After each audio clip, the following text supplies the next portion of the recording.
எல்லாருக்குமே வந்து பார்த்தீங்கன்னா, ஒரு சிறப்பான வணக்கங்கள்.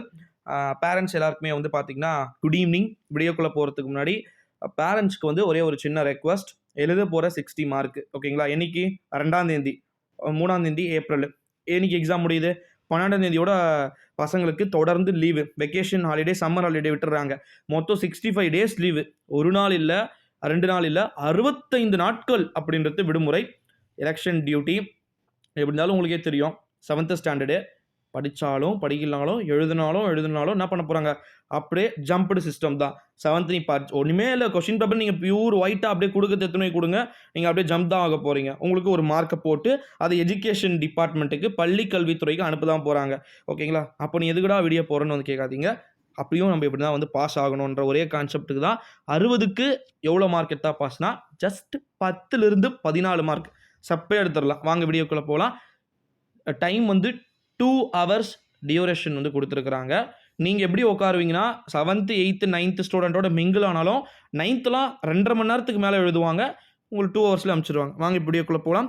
சூஸ் த ரைட் சினானிம்ஸ் அப்படின்னு சொல்லிட்டு வந்து கேட்டிருக்காங்க. 1st, 2nd, 3rd ஓகேங்களா? இந்த 3மே வந்து பார்த்தீங்கன்னா, புக் பேக்ல இருக்கிறதே வந்து கேட்டிருக்காங்க. 7th ஸ்டாண்டர்டுக்கு. எதுல வந்து கேட்டிருக்காங்கன்னா, மோஸ்ட்லி ப்ரோஸ்ல இருந்து அல்லது போயம்ல இருக்கக்கூடிய புக் பேக்ல இருக்கிறத கேட்டிருக்கலாம். சூஸ் த ரைட் ஆண்டனிம்ஸ் அப்படின்னு சொல்லிட்டு கேட்டிருக்காங்க. 2 ஆப்ஷன் இருக்கு. அதில் எது கரெக்டோ அதை வந்து எழுதலாம். இதில் எனக்கு தெரிஞ்சு கொஸ்டினில் ஆன்சர் இருக்கு. ஸோ இது 3 மார்க் நீங்கள் தட்டிடுவீங்க. Match the following. Tamil medium ஸ்டூடெண்ட்ஸ்க்கு புரியுற மாதிரி சொல்லணும்னா பொறுத்துக அப்படின்னு வந்து சொல்லியிருக்கிறாங்க. ஏன்னா இங்கிலீஷில் நிறைய பேருக்கு இங்கிலீஷ் மீடியம் ஸ்டூடெண்ட் 30 மார்க் எரிஞ்சிருவீங்க. ஆனால் தமிழில் நல்லா சென்டம் மார்க் எடுத்து இங்கிலீஷ் மீடியம் ஸ்டூடெண்ட்ஸாக இருக்கக்கூடியவங்களுக்கு பிரச்சனையே கிடையாது. அதனால் வந்து அவங்களுக்கு கொஞ்சம் டிலே ஆகலாம். இப்போ இதில் பாருங்கள். ஃபர்ஸ்ட் ஸ்லாவ்ஸ் அப்படின்னு சொல்லிட்டு கேட்டிருக்கிறாங்க மேட்ச் த ஃபாலோவிங்க்கு. இப்போ இதுக்கு ஆன்சர் வந்து இன் த கேவ். கேவ்னா என்ன? குகை அப்படின்னு அர்த்தம். அதுக்கு கரெக்ட் ஆன்சரா? அல்லது பாருங்க செகண்ட் வந்து பாருங்க த பாட்டர் அப்படின்னு வந்துருக்கு. அதுக்கு கிங் ஆன்சரா? ஆன்சரை எது கரெக்டாக இருக்குமோ அது பக்கத்துலேயே கொடுத்துருக்காங்க. பட் மாறி மாறி கொடுத்துருக்குறாங்க. அதை நீங்கள் கரெக்டாக எழுதணும். ஓகேங்களா? அடுத்ததுப்பா 4th சிலபிளிஃபிகேஷன் ஃபார் த ஃபாலோவிங் அப்படின்னு சொல்லிட்டு கொடுத்துருக்குறாங்க. டிபெண்ட் சர்வெண்ட் புக்குன்னு சொல்லிட்டு கேட்டிருக்கிறாங்க. அதை பற்றி நீங்கள் எழுதணும். அது அடுத்தது வந்து பார்த்தீங்கன்னா பஞ்சுவேட்டட் ஆஃப் த ஃபாலோவிங் அப்படின்னு சொல்லிட்டு 2 லைன் வந்து கொடுத்துருக்குறாங்க. ஐம் ஏ டயர்ட் மோகனா சைட் டு ஏர் அண்ட் அப்படின்னு சொல்லிட்டு வந்து கேட்டிருக்காங்க. கீழே செகண்ட் ஒன்றும் இது முடிச்சிட்டிங்க அப்படின்னா வந்து பார்த்தீங்கன்னா உங்களுக்கு 6 மார்க்ஸ் கீழே வந்து பாருங்கள். 6 to 1 மார்க் 6 மார்க்ஸ் வந்து கேட்டிருக்கிறாங்க. எல்லாமே வந்து 1 மார்க் மாதிரி மெத்தட் வந்து கேட்டிருக்கிறாங்க. ஸோ அதை நீங்கள் எழுதலாம். மொத்தம் வந்து டோட்டலாக வந்து டு மேக் ட்ராவல் கன்வென்மெண்ட் பி மஸ்ட்னு சொல்லிட்டு டேஷா அதுக்கு என்ன ஆன்சர்? அது மாதிரி 6 டேஷ் இருக்குது. ஃபில் இன் த பிளாங்க்ஸுக்கு ஏறத்தாழ சமம் தான். அதை நீங்கள் எழுதிடலாம். அடுத்ததுப்பா answer any 4 of the following sentence அப்படின்னு சொல்லிட்டு 5 கொஷின் கொடுத்துட்டு 4 கொஷின் எழுத சொல்லியிருக்கிறாங்க. எல்லாமே 2 லைன் வந்து எழுதுங்க. அடுத்ததாக வந்து பார்த்தீங்கன்னா செக்ஷன் பியில் அவ்வளோதான் முடிஞ்சிருச்சு. கிட்டத்தட்ட ஒரே பேப்பர் தான். 2 பேப்பரில் ஷார்ட்டாக முடிச்சிடுற மாதிரி இருக்குது.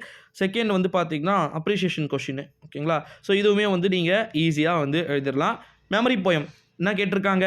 சி ஃபீவர் அப்படின்னு சொல்லிட்டு வந்து கேட்டிருக்காங்க. நல்லா ஜூம் பண்ணுற பாருங்கள். கடலை பற்றி நீங்கள் எழுதக்கூடிய ஒரு போயம் வந்திருக்கு. I must go dash dash. I must கோனா எங்கே? பீச், அதாவது சி தான். அதுலேருந்து ஸ்டார்ட் ஆகிட்டு 5 லைன் எழுதுறீங்கன்னா 5 மார்க் கொடுத்துருக்காங்க. ஒரு சிலதுக்கு 4 மார்க், இதுக்கு 5 மார்க் கொடுத்துருக்காங்க. Read the passage and answer any questions. இது எல்லாருக்குமே கேட்டிருக்காங்க போல். 4 லைன் கொடுத்துருக்காங்க. அடுத்த கீழே ஒரு 4 கொஷின், 4 மார்க். சிம்பிள். அடுத்ததாக identification the speaker and character அப்படின்னு சொல்லிட்டு கேட்டிருக்காங்க. Don't worry madam, it's only a warning அப்படின்னு சொல்லிட்டு எங்கெங்கே என்னென்ன அழகாக மாற்றணும், என்னென்ன சேஞ்ச் பண்ணணுன்றத. பரவாயில்ல, இதுக்குலாம் 5 மார்க் வந்து கொடுத்துருக்காங்க. நாங்கள் படிக்கும் போதெல்லாம் இதுக்கு ஜஸ்ட்டு 2 மார்க் தான் வந்து கொடுப்பாங்க. அடுத்தது லாஸ்ட்டு வந்து பாருங்கள். Write a letter to your class teacher asking இமர் 2 days லீவ் ஃபார் ஃபீவர். அதாவது உங்களுக்கு ரொம்ப ஃபீவராக வந்து இருக்குது, காய்ச்சலாக இருக்குது.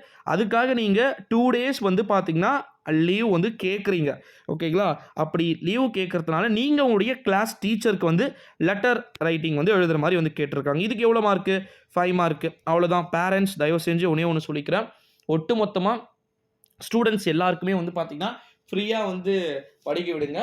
எக்ஸாம்ஸ் அப்படின்றது ரொம்ப ரொம்ப ஈஸியான மெத்தடில் வந்து கேட்குறதுக்கான சான்சஸ் வந்து இருக்குது. நீங்கள் கவலைப்பட வேண்டிய அவசியம் இல்லை. இந்த வீடியோவை உங்கள் ஃப்ரெண்ட்ஸ் அண்ட் ஃபேமிலிக்கும் ஷேர் பண்ணிவிடுங்க நண்பர்களே.